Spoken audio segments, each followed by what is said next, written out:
এখন থেকে প্রায় ১০০ বছর আগে এই প্রচলিত তাবলিগ জামাত শুরু হয়। সেটার বয়স এখন ১০০ বছর হয় নাই, ২ বছর বাকি আছে। আসসালামু আলাইকুম। আমাদের দেশে বর্তমানে যে একটি ইস্যু চলতেছে সেটা হলো তাবলিগের ইস্যু।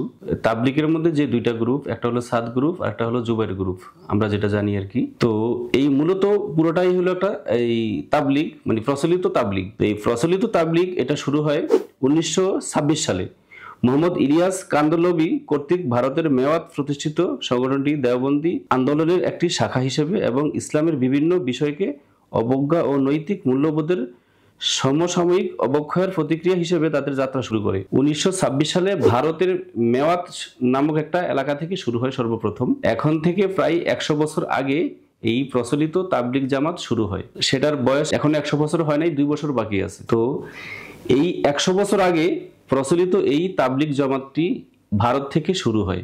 এই দক্ষিণ এশিয়াতে বা আমাদের এই অঞ্চলেই দাওয়াতি সংগঠন তাবলিগ জামাত। যদিও সুন্নতের কোনো লেশপেশ এখানে নেই। এখানে নিজেদের মন গড়া কিসসা কাহিনী, নাতির কাহিনী, দাদার কাহিনী, দাদির কাহিনী, স্বপ্নের কাহিনী, তো বিভিন্ন কাহিনী দিয়ে এই তাবলিগ জামাতটা ভরপুর। আমি নিজেই, কারণ আমি এমনি এমনি বলছি না, আমি তাদের যে কিতাবগুলো আছে সেই কিতাবগুলো পড়াশোনা করেই বলছি। তাদের প্রধান যে কিতাব সেটা হলো ফাজাইলে আমল, তারপরে আছে ফাজাইলে হজ, ফাজাইলে সাদাকাত, মুনতাকাব হাদিস।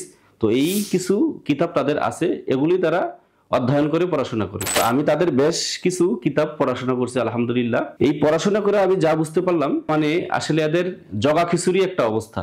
তাদের যে ফাজাইলে আমল কিতাবটা আমি পড়ছি, মানে কয়েকটা কিতাব আমি পড়ছি, ফাজাইলে আমলের কয়েকটা ভার্সন, একটা সেই আজ থেকে ২০, ৩০, ৪০ বছর আগেরটাও পড়ছি, তারপরে লেটেস্ট যেই ভার্সন এগুলোও পড়ছি। পড়াশোনা করে যা বুঝলাম, এই কিতাবটার মধ্যে শিরিকি, কুফুরি, বেদাতি এমন কোনো কাজ, ইসলাম বহির্ভূত এমন কোনো কাজ, মানে ধর্মের নামে অধর্ম এমন কোনো কাজ এই বইয়ের মধ্যে উল্লেখ নাই।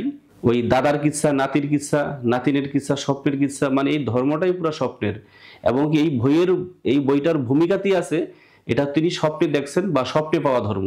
এটাকে একটা ধর্মই বলা যায়, যেহেতু একটা দিন, এটা একটা নিয়ম কানুন, একটা ইবাদতের উদ্দেশ্যে তারা এই আমলগুলা করা হয়। তার মানে এটা একটা দিনের অংশ, আমরা বলতে পারি এটা একটা দিনের অংশ তারা বানিয়ে নিছেন এই নিজেদের মন গড়া ভাবে। এই বর্তমান যে অবস্থা বাংলাদেশে, এদের যে দুইটা গ্রুপ, এই দুইটা গ্রুপে মারামারি, কাটাকাটি, হানাহানি, এবং বাংলাদেশে এমন কোনো ইসলামিক দল আমরা এই পর্যন্ত দেখি নাই যে নিজেদের মধ্যে তারা একজন আরেকজনকে হত্যা করছে।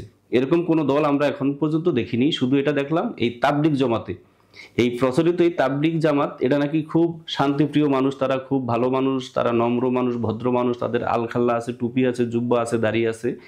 তো এত কিছু থাকার পর নিজেদের মধ্যে তারা কেন খুনাখুনি অবস্থা পর্যন্ত চলে গেল? যদি তারা এত ভালো একটা নিরীহ দলই হয়ে থাকে, হ্যাঁ তাবলিগ যে একটা নিরীহ দল, তারা মসজিদের কোনায় বসে বসে সুবহানাল্লাহ, আলহামদুলিল্লাহ, আল্লাহু আকবার ও তবজি জপে, তাদের কাজই হলো এগুলো। আল্লাহর জমিনে আল্লাহর দিন কায়েম করবে এরকম কোনো পদক্ষেপ তাদের নাই। হাসিনার আমলে এই ১৬-১৭ বছর কত রকমের অত্যাচার, জুলুম, নিপীড়ন, নির্যাতন মানুষের উপর দিয়ে চলছে, অথচ তাদের উপরে কিন্তু কোনো রকমের নিষেধাজ্ঞা ছিল না। তারা ঠিকই মসজিদের কোনায় বসে বসে যুদ্ধ করছে, জিহাদ করছে, তারা তবজি টিপছে। তো সেই তবজি টিপার মধ্যে তারা ছিল। তো এরকম শান্তিপ্রিয় একটা দল, এরকম নিরীহ প্রাণীর একটা দল, আজকে তারা কেন খুনাখুনি করতেছে? কিছুদিন আগে আমরা দেখলাম মিডিয়ার মাধ্যমে, আমরা সবাই জানি যে তাদের মধ্যে ৪ জন বা ৬ জন মানুষ অলরেডি তারা খুন হয়ে গেছে। এক দল আরেক দলের ৪ বা ৬ জন ব্যক্তিকে হত্যা করছে। তো এই বাংলাদেশের মধ্যে আমরা কখনো এর আগে ইসলামপন্থী কোনো দল, ধর্মীয় কোনো দল একই দলের ব্যক্তিকে, একই দলের লোকজন হত্যা করছে, এটা আমরা কখনো দেখি নাই, শুনি নাই। একমাত্র এটা করছে বাংলাদেশের আওয়ামী লীগ। আর আওয়ামী লীগ আর হলো তাবলিগ, দুইটার পিছনেই লীগ আছে। এই দুইটার একই সমস্যা আমরা এখন দেখতেছি। কারণ আওয়ামী লীগেরও কাজ হলো আওয়ামী লীগ মানুষ হত্যা করা, আর এই তাবলিগ এরও কাজ হলো মানুষ হত্যা করা। আর আওয়ামী লীগ খুন করছে তার অপোজিশন পার্টির যে দল লোক ছিল তাদেরকে, আর এই তাবলিগ খুন করতেছে, খুনাখুনি করতেছে তাদের নিজেদের মধ্য থেকেই, নিজেদের ভাইকেই নিজেরা হত্যা করতেছে, খুন করতেছে। আমরা মনে করি এই দলটাকে নিষিদ্ধ করা হোক। এই দলটাকে, মানে বর্তমান যে প্রেক্ষাপট, সম্পূর্ণভাবে তাদের যত রকমের কার্যকলাপ আছে সমস্ত কার্যকলাপ নিষিদ্ধ করা হোক। কারণ যদি নিষিদ্ধ করা না হয়, এই খুনাখুনির সংখ্যাটা আরো বাড়তে পারে, আরো জটিলতা দেখা দিতে পারে। আসলে মূল কথায় আসি।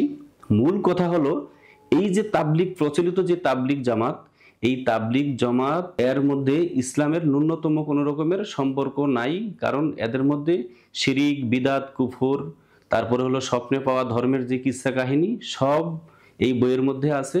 আর এই বইয়ের অনুসরণই তারা করে, ওইগুলোই তারা ফলো করে।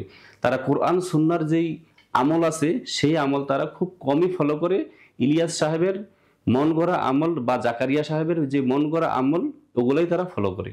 তাবলিগ জামাতের এই প্রচলিত তাবলিগ জামাতের কিছু ভাই মানে তর্ক করলে তারা বলে কি যে পৃথিবীতে যদি কোনো একমাত্র হক সংগঠন থাকে সেটা হলো এই প্রচলিত তাবলিগ জামাত। তো আমার কথা হলো ভাই, আজ থেকে 100 বছর আগে এই প্রচলিত তাবলিগ জামাত ছিল না, পৃথিবীতে এই তাবলিগ জামাত ছিল না। আজ থেকে 100 বছর এখনো হয় নাই, আমি তর্কের খাতিরে মাইনা নিলাম 100 বছর। আজ থেকে 100 বছর আগে এই প্রচলিত ইলিয়াসি তাবলিগ জামাত শুরু হয়েছে ভারত থেকে। তো তার আগে যখন এই তাবলিগ জামাত ছিল না 100 বছর আগে, তখন কি এই দুনিয়াতে আল্লাহর জমিনে কি ইসলাম ছিল কি ছিল না? অবশ্যই ইসলাম ছিল। তো আজও যদি এই তাবলিগ জামাত না থাকে, বাংলাদেশ থেকে একে ব্যান করে দেওয়া হয় বা পৃথিবী থেকে যদি এদেরকে স্থগিত করে দেওয়া হয় এদের সমস্ত কর্মকাণ্ড, তাহলে ইসলাম থাকবে। ইসলাম প্রিয় মানুষ আমরা অবশ্যই ইসলাম অনুসরণ করে চলতে পারবো ইনশাল্লাহ, আশা করি। এই তাবলিগি জামাত, এই জামাত, সেই জামাত, কাদিয়ানি জামাত, কত জামাত যাবে আর আসবে, কিন্তু ইসলাম থাকবে ইনশাল্লাহ। ইসলাম পৃথিবীতে ছিল, আছে এবং থাকবে। তো ইনশাল্লাহ আবার অন্য কোনো ভিডিওতে কথা হবে, দেখা হবে। সে পর্যন্ত সবাইকে আল্লাহ তাআলা ভালো রাখুক। আসসালামু আলাইকুম ওয়া রাহমাতুল্লাহি ওয়া বারাকাতুহু।